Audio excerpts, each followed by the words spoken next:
வணக்கம் traders, welcome to weekly report. So இன்னைக்கு நம்ம இந்த வீடியோவில் என்ன பார்க்க போறோம்னா, செப்டம்பர் 8ஆம் தேதியிலேருந்து 12ஆம் தேதி வரைக்கும் அடுத்த வாரம் ஃபுல்லாக நிஃப்டி, பேங்க் நிஃப்டி மற்றும் சென்செக்ஸ் வந்து என்ன நடக்கிறதுக்கான வாய்ப்பு இருக்கு அப்படிங்கிற ஒரு அனாலிசிஸ் தான். ஸோ இது வந்து பார்த்தீங்கன்னா ஒரு வீக்லி அனாலிசிஸாக இருக்கும். ஸோ அப்படிங்கிறனால இந்த அனாலிசிஸ் நம்ம எப்படி பண்ண போறோம்னு பார்த்தீங்கன்னா, ஃபர்ஸ்ட் வந்து நம்ம வெள்ளிக்கிழமை 5ஆம் தேதி செப்டம்பர் 5ஆம் தேதி வெள்ளிக்கிழமை நம்மளோட நிஃப்டி, பேங்க் நிஃப்டி மற்றும் சென்செக்ஸ் வந்து எப்படி பெர்ஃபார்ம் ஆயிருக்கு அப்படிங்கிறத பார்ப்போம். ஒன்று. ரெண்டாவது, இது அப்படியே கொஞ்சம் ஸ்கேல் அப் பண்ணி வீக்லி கேண்டில்ஸ் பார்க்கும்போது மார்க்கெட் வந்து எப்படி பெர்ஃபார்ம் ஆயிட்டு இருக்கு அப்படிங்கிறத பார்க்கலாம். ஸோ யூஸ்வலாக பார்த்தீங்கன்னா 3 ஓகே, அதாவது வீக்லி பார்க்கலாம், அடுத்து வந்து பார்த்தீங்கன்னா இன்ட்ராடே பார்க்கலாம். ஸோ இன்ட்ராடே பார்க்கும்போது ஒரு அண்டர்ஸ்டாண்டிங் கிடைக்கும், அடுத்து வீக்லி கேண்டில்ஸ் பார்க்கும்போது அண்டர்ஸ்டாண்டிங் கிடைக்கும்.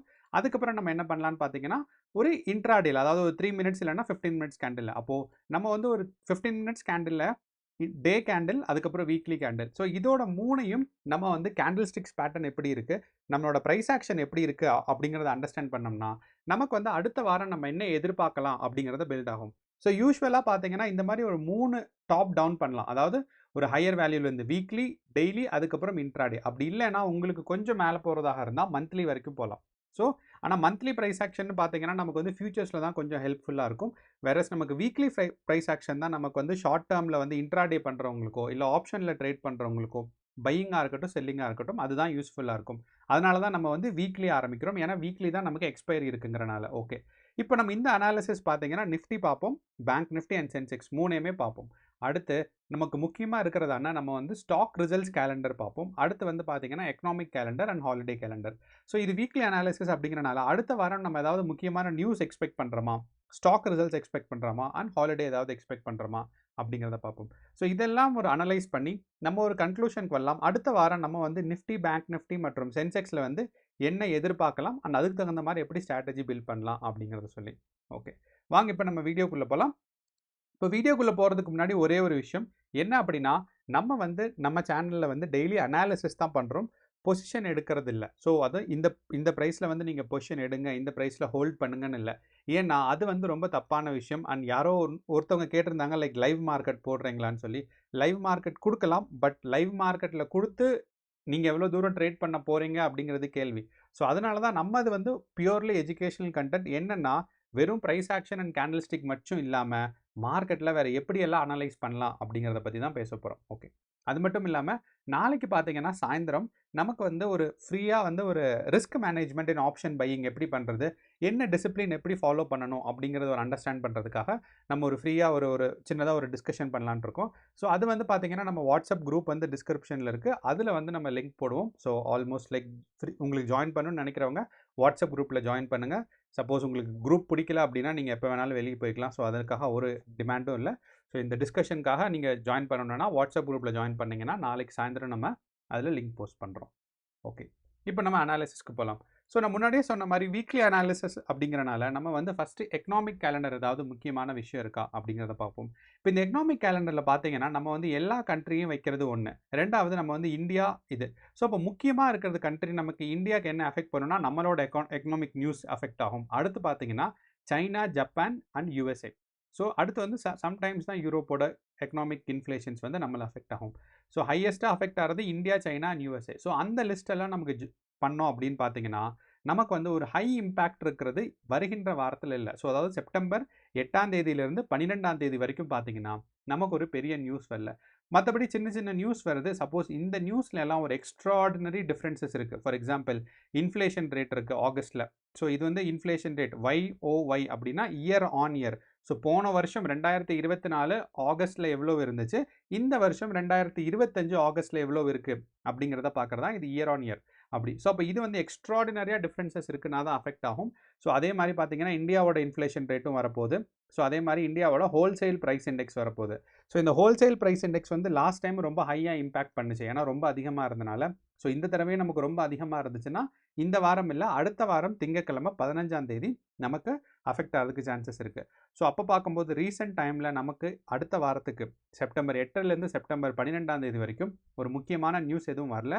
இன்கேஸ் இந்த இன்ஃப்ளேஷன் ரேட்டோ இல்லைனா இந்த ஜாபோட ப்ரொடக்ஷன் ரேட்டோ இதெல்லாம் ரொம்ப எக்ஸ்ட்ராடினரியாக ரொம்ப வித்தியாசங்கள் இருந்துச்சுன்னா அஃபெக்ட் பண்ணும். அதை தாண்டி பெரிய இம்பேக்ட் எதுவும் இல்லை. ஓகே, ரெண்டாவது நமக்கு எல்லாத்துக்கும் தெரியும் இப்போ தான் நமக்கு வந்து ஸ்டாக் ரிசல்ட்ஸோட கேலண்டர்ஸ் எல்லாம் முடிஞ்சிச்சு. அப்படிங்கிறனால புதுசாக ஸ்டாக் ரிசல்ட்ஸ் எதுவும் வரப்போகிறது இல்லை. ஓகே. அண்ட் செப்டம்பர் அடுத்த வாரத்துக்கு நமக்கு முக்கியமாக கவனிக்க போகிறது என்ன அப்படின்னு பார்த்தீங்கன்னா, நமக்கு வந்து ஆயில் அண்ட் அதாவது ஓஎன்ஜிசியோட ஒரு டிவிடெண்ட் அனௌன்ஸ் பண்ணாங்க. ஸோ டிவிடெண்ட் வந்து நார்மலாக தான் இருக்குது, ரொம்ப எக்ஸ்ட்ராடினரியாக இன்க்ரீஸ் ஆகலை. ஸோ எப்போ வந்து டிவிடெண்ட் ஒரு 3% 4%க்கு மேலே இன்க்ரீஸ் ஆகுதோ அப்போ தான் அந்த இடத்துல வந்து பார்த்தீங்கன்னா பையிங் இல்லைனா செல்லிங் வந்து புஷ்அப் ஆகும். ஸோ 3 and 4%க்குள்ளே தான் இருக்குங்கிறனால டிவிடெண்ட் நமக்கு பெருசான எஃபெக்ட் இல்லை. அதே மாதிரி நமக்கு திங்கக்கிழமை பார்க்கும்போதும் பார்த்தீங்கன்னா ஹெச்எஃப்சிஎலோட ஹவுசிங் ஃபைனான்ஸ் லிமிடெட்ஸ் இருக்குது, அதே மாதிரி இதெல்லாம் இருக்குது. ஸோ இதெல்லாம் வந்து பெரிய அளவில் நம்ம வந்து நிஃப்டி, பேங்க் நிஃப்டி அண்ட் சென்செக்ஸை அஃபெக்ட் பண்ணுறது இல்லை. ஸோ இந்த வாரத்துக்கு முக்கியமாக ஸ்டாக் ரிசல்ட்ஸில் எதுவும் இல்லை. அண்ட் நம்ம எல்லாத்துக்கும் தெரியும் செப்டம்பர் வந்து ஃபுல் ட்ரேடிங் செஷன். ஸோ 4 வாரம் 5 நாள் ட்ரேடிங் செஷன். ஸோ 20 நாள் கம்ப்ளீட்டாக ட்ரேடிங் செஷன் இருக்கும். ஸோ அப்படிங்கிறனால செப்டம்பருக்கு வந்து லீவ் எதுவும் இல்லை. ஸோ இதுதான் வந்து நம்ம வந்து ஒரு நியூஸ் அண்ட் எக்கனாமிக் கேலண்டர் வந்து நம்ம எக்ஸ்பெக்டேஷன் அடுத்த வாரத்துக்கான. ஓகே, இப்போ நம்ம வந்து அனாலிசிஸ்க்கு வரும், சார்ட்டோட அனாலிசிஸ். இதுதான் நமக்கு எல்லாத்துக்கும் முக்கியம். ஓகே, அப்போ நமக்கு இன்றைக்கி ஃப்ரைடே நம்ம என்ன எதிர்பார்த்தோம் அப்படின்னு பார்த்தீங்கன்னா ஒரு கேப் அப் எதிர்பார்த்தோம். அண்ட் இந்த கேப் அப் வந்து நான் என்ன சொல்லியிருந்தேன்னா சர்ட்டனாக சொல்ல முடியாது, ஏன்னா சில நேரங்களில் எது நடக்கலாம், சில நேரங்களில் நடக்காதுன்னு. ஏன் அப்படி சொல்லியிருந்தோம்னு பார்த்தீங்கன்னா நமக்கு வந்து நம்மளோட கிஃப்ட் நிஃப்டி வந்து அவ்வளவு ஸ்ட்ராங்கான ஒரு கேப் அப் இல்லை. அந்த ஒரு காரணத்தினால தான் நம்ம என்ன சொல்லியிருந்தோம்னா மார்க்கெட் வந்து ஒரு 50 பாயிண்ட்ஸ் தான் கேப் அப் இருக்குது. அண்ட் இது வந்து தொடர்ந்துச்சுன்னா நமக்கு வந்து அப்படியே இருக்கணும். அதே மாதிரி 6:30க்கு ஓப்பன் ஆனது பார்த்தீங்கன்னா அப்படியே நமக்கு கீழே 9 o'clock வரைக்கும் 9:30 வரைக்குமே பார்த்தீங்கன்னா மார்க்கெட் வந்து அப்படியே ஸ்டேபிளாக தான் இருந்துச்சு. ஸோ 9:15க்கு ப்ரீ மார்க்கெட் ஓப்பன் ஆனதுக்கப்புறம் தான் பார்த்தீங்கன்னா மேலே ஒரு ஸ்பைக் வந்துட்டு அதுக்கப்புறம் ஒரு டவுன்ஃபால் வந்துச்சு. ஸோ இது நம்ம கவனிக்க வேண்டியது. ஸோ இதனால பார்த்தீங்கன்னா நமக்கு ஒரு சின்னதாக ஒரு கேப் அப் நமக்கு நிஃப்டி, பேங்க் நிஃப்டி மற்றும் சென்செக்ஸில் 3லேயுமே வந்துச்சு. அப்போது இந்த நிஃப்டியில் பார்க்கும்போது நமக்கு எவ்வளோ பாயிண்ட்ஸ் கேப் அப் இன்னைக்கு இருந்துச்சு 5ஆம் தேதின்னு பார்த்தீங்கன்னா, ஸோ 5ஆம் தேதி நமக்கு பார்க்கும்போது எவ்வளோ கேப் அப் இருந்துச்சுன்னா க்ளோஸ் டு 80 பாயிண்ட்ஸ், 60 பாயிண்ட்ஸ் இருக்குது. ஸோ இது வந்து நம்ம வந்து எக்ஸ்பெக்டட் தான். ஸோ மார்க்கெட் ஓப்பனிங் இந்த இடத்துல, ஸோ அப்படிங்கிறனால க்ளோஸ் டு 80 பாயிண்ட்ஸ் இருந்துச்சு. ஸோ இது வந்து நம்ம எக்ஸ்பெக்டட் கேப் அப் தான்.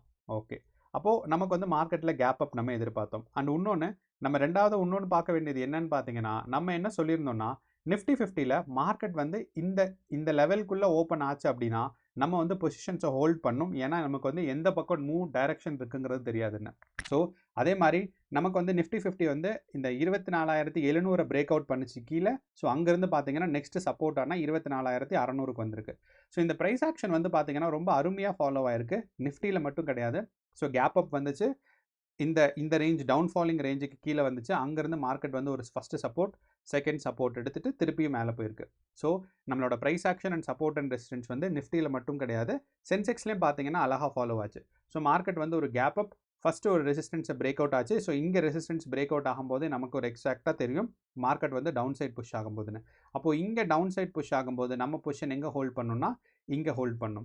ஸோ அப்படிங்கிறனால மார்க்கெட் கரெக்டாக இந்த இடத்துல வந்துட்டு ஒரு சப்போர்ட் எடுத்துகிட்டு திருப்பி மேலே போச்சு. அப்போ இந்த இடத்துல நம்ம வந்து ப்ராஃபிட் புக் பண்ணியிருந்துருக்கணும், மார்க்கெட் மேலே போயிருக்கும். நான் 3 minutes கேண்டிலில் தான் வச்சுருக்கேன். ஸோ இது வந்து இன்ட்ராடேயில் நம்ம ட்ரேட் பண்ணுறதோட கேண்டில் செட்டப் தான். அடுத்து பார்த்தீங்கன்னா மார்க்கெட் மேலே போய் கொஞ்சம் நேரம் கன்சாலிடேஷன்.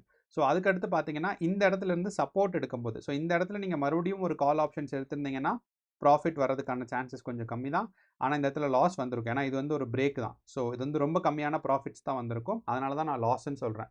ஸோ அடுத்து வந்து பார்த்தீங்கன்னா மார்க்கெட் டவுன் சைட் புஷ் ஆகிட்டு இந்த இடத்துல நம்ம கால் ஆப்ஷன் ஹோல்ட் பண்ணியிருந்தோம்னா 80,700 வரைக்கும் அழகாக வந்திருக்கும். ஸோ இதுதான் பார்த்தீங்கன்னா நமக்கு வந்து சென்செக்ஸாக இருக்கட்டும், நிஃப்டியாக இருக்கட்டும். ஸோ சேம் இந்த இடத்துல நம்ம கால் ஆப்ஷன் எடுக்கும்போது ரொம்ப கம்மியான ப்ராஃபிட்ஸ், அதுக்கப்புறம் பார்த்தீங்கன்னா டவுன் சைட், அதுக்கப்புறம் ஒரு அப்பு. ஸோ இந்த ஒரு டவுன்ஃபாலும் இந்த ஒரு இதுலேயும் தான் நமக்கு வந்து நேத்தோட மார்க்கெட்டில், அதாவது வெள்ளிக்கிழமையோட மார்க்கெட்டில் நமக்கு முக்கியமாக கவனிக்க வேண்டியது இந்த ஒரு ஒரு டவுன்ஃபால் அண்ட் அப்வர்ட் தான். ஸோ இது வந்து நிஃப்டி அண்ட் பேங்க் நிஃப்டியில் இருந்திருக்கு. ஸோ இதை தொடர்ந்து நம்ம வந்து இப்போ நிஃப்டியில் வந்து நம்ம வந்து டெய்லி கேண்டில்ஸ் என்ன நடந்திருக்கு அப்படிங்கிறத நம்ம கொஞ்சம் அண்டர்ஸ்டாண்ட் பண்ணோம்னா நமக்கு ஈஸியாக இருக்கும். ஏன் அப்படின்னா மார்க்கெட் பார்த்தீங்கன்னா நம்ம டெய்லி கேண்டில் பார்க்கும்போது நமக்கு வந்து ஆகஸ்ட் 21லேருந்து ஒரு 6 நாள் சரிவில் தான் இருந்துச்சு. ஸோ ஃபஸ்ட்டு ஒரு 2 நாள், அதுக்கப்புறம் ஒரு சின்ன புல் பேக், திருப்பி டவுன்ஃபால். இந்த புல் பேக்குக்கு அப்புறம் பார்த்தீங்கன்னா மார்க்கெட் வந்து ஒரு ஸ்டடி அப்வர்ட் மூவ்மெண்ட் போச்சு. அப்போ இந்த அப்வர்ட் மூவ்மெண்ட்டில் நமக்கு வந்து வியாழக்கிழமை பார்த்தீங்கன்னா நமக்கு ஸ்ட்ராங்கான கேண்டில் இருந்துச்சு. அண்ட் அடுத்த நாள் வெள்ளிக்கிழமை வந்து ஒரு இன்சைட் கேண்டிலாக தான் ஃபார்ம் ஆயிருக்கு. அப்போ இந்த இன்சைட் கேண்டில் ரொம்ப ரொம்ப முக்கியம். ஏன் அப்படின்னா இன்சைட் கேண்டில்னா என்ன அர்த்தம்னு கேட்டிங்கன்னா நமக்கு வந்து கன்சாலிடேஷன் ஃபேஸ் இருக்கிற அர்த்தம். அப்போது இந்த கன்சாலிடேஷன் ஃபேஸ் முடியும் போது மார்க்கெட் வந்து இந்த லோ, அதாவது 24,700க்கு கீழே வரல கேண்டலோட பாடி அப்படின்னு பார்த்தீங்கன்னா, நமக்கு வந்து மார்க்கெட் மேலே புஷ் ஆகிறதுக்கான சான்சஸ் இருக்குது. அதே சமயம் சப்போஸ் இந்த லோவை பிரேக் அவுட் பண்ணிருச்சு, அதாவது இந்த வியாழக்கிழமையோட லோவை வந்து பிரேக் அவுட் பண்ணி ஒரு ஃபுல்லாக ஒரு கேண்டில் இந்த பக்கம் ஃபார்ம் ஆயிடுச்சுன்னா, நமக்கு வந்து மறுபடியும் கீழே வரதாக இது. அதே மாதிரி நமக்கு திங்கக்கிழமை நிஃப்டி 50 எங்கே ஓப்பன் ஆகுதுங்கிறது முக்கியம். ஸோ இப்போ இன்ட்ராடே நம்ம கேண்டில் வச்சு பார்க்கும்போது மார்க்கெட் இப்படி டவுன்ஃபால் வந்து ஒரு மேலே போயிருக்கு. அப்போது இது புல் பேக் அப்படின்னா மார்க்கெட் இங்கிருந்து திருப்பி சரிவில் வரணும். அப்படி புல் பேக் இல்லை அப்படின்னா மார்க்கெட் வந்து மேலே போகணும். இதை எப்படி கன்ஃபார்ம் பண்ணலாம்னா, திங்கக்கிழமை வந்து நிஃப்டி 50 இந்த 2 ப்ரைஸ் லெவலுக்குள்ள, அதாவது இந்த லெவல், அதாவது 24,800க்கு மேலே ஓப்பன் ஆச்சுன்னா மார்க்கெட் பாசிட்டிவ் மார்க்கெட் எக்ஸ்பெக்ட் பண்ணலாம். அதே சமயம் இந்த 24,700க்கு கீழே ஓப்பன் ஆச்சுன்னா நம்ம வந்து ஒரு பியரிஷ் மூமெண்ட்டாக நம்ம எக்ஸ்பெக்ட் பண்ணலாம். ஸோ இது நம்ம இதோட price action and candle pattern பார்த்தா நமக்கு அழகாக அண்டர்ஸ்டாண்ட் ஆகும். டவுன் சைட் ஒரு மேலே போயிருக்கு. அப்போ இந்த இடத்துல இருந்து, ஏன்னா இந்த புல் பேக் வந்து ஒரு 50% வரைக்கும் வந்திருக்கு. இங்கேருந்து ட்ரெண்ட் கண்டினியூ ஆகுமா, டவுன் சைட் போகுமாங்கிறது திங்கக்கிழமை எங்கே ஓப்பன் ஆகுதுங்கிறத பொறுத்து. அப்படிங்கிறனால திங்கக்கிழமை நமக்கு வந்து இந்த 24,800ம் அதே மாதிரி 24,700ம் இந்த ரெண்டு ப்ரைஸ் லெவல் மட்டும் ஞாபகம் வச்சுக்கோங்க. இப்போ இந்த 2 ப்ரைஸ் லெவலுக்கு பக்கத்தில் மார்க்கெட் ஓப்பன் ஆச்சு அப்படின்னா மார்க்கெட் வந்து மேலே போகிறதா கீழே வருதான்னு டிட்டர்மைன் பண்ண முடியும். அண்ட் அதுக்கு தகுந்த மாதிரி நம்ம வந்து பொசிஷன்ஸ் ஹோல்ட் பண்ண முடியும். இன்னொன்று, நம்ம வந்து வீக்லி கேண்டில் பார்த்தோம் அப்படின்னா வீக்லி கேண்டலில் வந்து இன்சைட் கேண்டில் தான் ஃபார்ம் ஆகிட்டு இருக்கு. என்னன்னா நமக்கு வந்து ஜூலைலேருந்தே பார்த்தீங்கன்னா நமக்கு வந்து தொடர்ந்து 6 வாரம் 6 வாரம் பார்த்தீங்கன்னா மார்க்கெட் டவுன் சைட் வந்துச்சு. அங்கேருந்து ஒரு புல் பேக், அதுக்கப்புறம் மார்க்கெட் டவுன் சைட். ஸோ அப்படிங்கிறனால மார்க்கெட் வந்து இன்னும் வீக்லி கேண்டலில் பொறுத்தளவு தெளிவாக நமக்கு கொடுக்கல, மார்க்கெட் மேலே போகுமா கீழே வருமாங்கிறத. அதனால் நம்ம பார்த்தோம்னா நம்ம வந்து டெய்லி கேண்டிலே வச்சுக்கலாம். ஸோ டெய்லி கேண்டலில் 24,800க்கு மேலே மார்க்கெட் ஓப்பன் ஆச்சுன்னா நம்ம வந்து மேலே போகிறத எக்ஸ்பெக்ட் பண்ணுறோம். 24,700க்கு கீழே ஓப்பன் ஆச்சுன்னா மார்க்கெட் வந்து ஒரு டவுன் சைடு இல்லைனா புட் ஆப்ஷன்ஸ் ஹோல்ட் பண்ணலாம். ஸோ இதுதான் நிஃப்டி 50 பொறுத்தளவு. சென்செக்ஸும் அதே மாதிரி நமக்கு பார்க்கும்போது நம்ம வந்து டெய்லி கேண்டில் பார்த்தோம்னா சென்செக்ஸும் ஒரு இன்சைட் கேண்டில் தான் ஃபார்ம் ஆயிருக்குன்னு சொல்லலாம். அண்ட் இந்த சென்செக்ஸும் இன்சைட் கேண்டில் நமக்கு நிஃப்டியில் எக்ஸ்பெக்ட் பண்ண மாதிரியே தான் 81,000க்கு மேலே இருக்குது அப்படின்னா நமக்கு வந்து மார்க்கெட் வந்து சென்செக்ஸ் வந்து பாசிட்டிவாக போகும். அண்ட் நமக்கு வந்து இன்னொன்று என்ன எக்ஸ்பெக்ட் பண்ணலாம்னா சென்செக்ஸ் அண்ட் நிஃப்டி வந்து பார்த்தீங்கன்னா கடந்த அட்லீஸ்ட் நமக்கு ஒரு 8 வாரம்னு சொல்லலாம். ஸோ ஒரு 1.5 மாதம் இல்லைனா 2 மாதமாகவே சென்செக்ஸ் அண்ட் நிஃப்டி வந்து ஆல்மோஸ்ட் சேம் ப்ரைஸ் ஆக்ஷன் தான் ஃபாலோ ஆகிட்டு இருக்கு. ரொம்ப ரொம்ப சின்ன வித்தியாசங்கள் தான். ஸோ ப்ரைஸ் மட்டும் வித்தியாசமாக இருந்தாலுமே நமக்கு வந்து அதோட பேட்டர்ன் வந்து அப்படியே தான் இருக்குது. ஸோ நீங்கள் அப்படியே பார்த்தீங்கன்னா தெரியும், ஆல்மோஸ்ட் லைக் ரெண்டுமே வந்து ஒரே பேட்டர்ன் தான் ஃபாலோ ஆகிட்டு இருக்கு. ஸோ அப்போ அதை வச்சு பார்க்கும்போது நமக்கு நிஃப்டி மேலே ஓப்பன் ஆனாலுமே சென்செக்ஸும் மேலே தான் போகும். அதே மாதிரி நமக்கு நிஃப்டி கீழே ஓப்பன் ஆனாலும் சென்செக்ஸும் கீழே ஓப்பன் ஆகும். அண்ட் இது நிஃப்டி அண்ட் சென்செக்ஸ் எப்பயுமே ஒரே மாதிரி ஃபாலோ ஆகணும் அப்படிங்கிறது கிடையாது. இப்போ வரைக்கும் ஃபாலோ ஆகிட்டு இருக்கு. ஸோ சில நேரங்களில் பார்த்தீங்கன்னா 3 நிஃப்டி, பேங்க் நிஃப்டி மற்றும் சென்செக்ஸ் 3மே வந்து ஒரே மாதிரி ப்ரைஸ் ஆக்ஷன் இருக்கும். ஆனால் இப்போதைய நிலைமைக்கு சென்செக்ஸ் அண்ட் நிஃப்டி மட்டும்தான் ஃபாலோ ஆகிட்டு இருக்கு. ஓகே, அப்போ நமக்கு சென்செக்ஸ்லேயும் நம்ம வந்து 81,000ம் அடுத்து வந்து 80,700ம் இது ரெண்டும் தான் நமக்கு முக்கியமான ப்ரைஸ் லெவல்ஸ். ஆனால் நமக்கு வந்து இப்போ பேங்க் நிஃப்டி பார்க்கும்போது பேங்க் நிஃப்டி இதெல்லாம் விட ரொம்பவே டிஃப்ரெண்ட்டாக ஃபாலோ ஆகிட்டு இருக்கு. என்ன அப்படின்னா பேங்க் நிஃப்டியில் மார்க்கெட் வந்து நம்ம ஆகஸ்ட்லேருந்து பார்க்கும்போது இன்ட்ராடேல மார்க்கெட் ஒரு டவுன் சைட் புல்.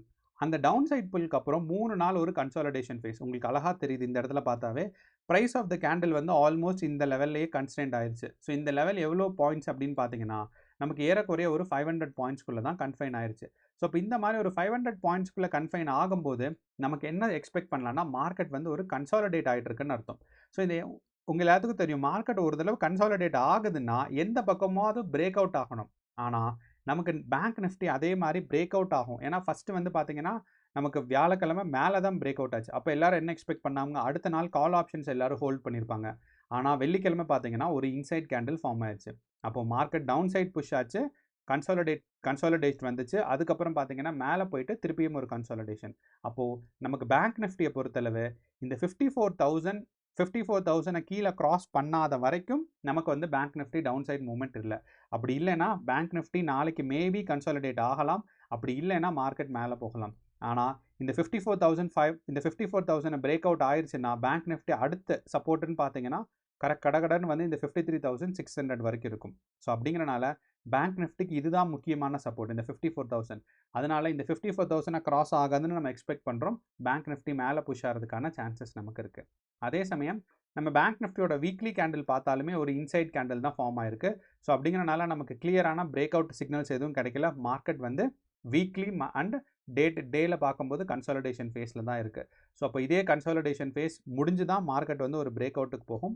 ஸோ அப்போ இந்த கன்சாலிடேஷன் ஃபேஸில் நம்ம இப்படி வந்துட்டு திருப்பி இவ்வளோ தூரம் மேலே போகும்னு எக்ஸ்பெக்ட் பண்ணுறோம், ப்ரொவைடட் இந்த 54,000 பிரேக் அவுட் பண்ணாமல் இருந்தால். ஸோ அப்படிங்கிறனால நமக்கு வந்து நிஃப்டி, பேங்க் நிஃப்டி மற்றும் சென்செக்ஸ் மூணுலேயுமே நமக்கு வந்து ஒரு வீக்லியாக பார்த்தோம்னா மூணுமே பார்த்தீங்கன்னா ஒரு இன்சைட் கேண்டில் இல்லைனா ஒரு கன்சாலிடேஷன் ஃபேஸில் தான் இருக்குது. அண்ட் பேங்க் நிஃப்டியை பொறுத்தளவு இந்த கன்சாலிடேஷன் ஃபேஸ் வந்து மேலே பிரேக் அவுட் பண்ணுறதுக்கான வாய்ப்புகள் இருக்குது.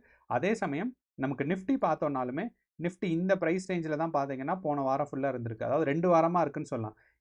ஆகஸ்ட் 26 இப்போ வரைக்கும் பார்த்தீங்கன்னா ஆல்மோஸ்ட் லைக் இந்த ரேஞ்சில் தான் மார்க்கெட் மூவ் ஆகிட்டு இருக்கு. ஸோ நம்ம எல்லாத்துக்கும் தெரியும், பெரும்பான்மையான நேரத்தில் நிஃப்டி அண்ட் பேங்க் நிஃப்டி பார்த்தீங்கன்னா மார்க்கெட் வந்து ஒரு கன்சாலிடேஷன் ஃபேஸில் தான் இருக்கும். அண்ட் நம்ம எந்த பக்கம் பிரேக் அவுட் ஆகுதோ அப்போ நம்ம வந்து கரெக்டாக எடுத்துக்கணும். ஸோ அப்போ இந்த பிரேக் அவுட் நெக்ஸ்ட் வீக் நம்ம எக்ஸ்பெக்ட் பண்ணலாம். ஆனால் எந்த ப்ரைஸ் லெவலுக்கு மேலே ஓப்பன் ஆகுதோ அந்த டைரெக்ஷனில் நமக்கு வந்து பிரேக் அவுட் இருக்கும். ஸோ கேர்ஃபுல்லாக நீங்கள் வந்து ஸ்ட்ராட்டஜி பில்ட் பண்ணுங்கள். All the best. நன்றி, வணக்கம்.